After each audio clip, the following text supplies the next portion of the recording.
In today's video, I'm going to teach you how to find the IP address of your Salesforce org, and we'll do this in just about 5 minutes. This quick guide will walk you through the process step by step, so whether you're a novice or a seasoned Salesforce user, you'll find this useful. To kick things off, let's start by logging into Salesforce. You'll want to make sure you have your login credentials handy. Once you're securely logged into your Salesforce account, you're already on the right track. Now, at the top right corner of your screen, you'll notice a gear icon. This is your gateway to Salesforce's setup area. Click on this gear icon and select the Advanced Setup. This section is where you can customize many aspects of your Salesforce experience.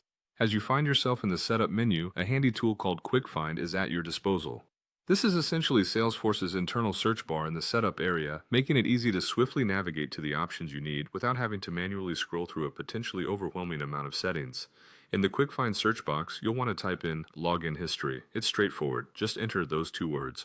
Once you've done that, go ahead and click on Login History from the search results to open it up. Now that you're in the Login History section, you'll be presented with a list that shows a variety of details about your recent logins. Here, Salesforce conveniently logs the specifics of each session. What you're on the lookout for is the source IP column within this table. As you scan through your recent logins, take note of the information listed under this column. This is where the magic happens. The numbers and dots you see in the source IP column represent the IP address corresponding to the specific session logged in your Salesforce org. Essentially, this is the digital address of your Salesforce environment for that particular login instance.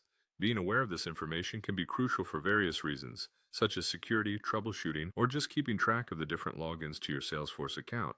And there you have it, folks. This simple process, which doesn't take more than a few minutes, gives you the ability to identify the IP address of your Salesforce org.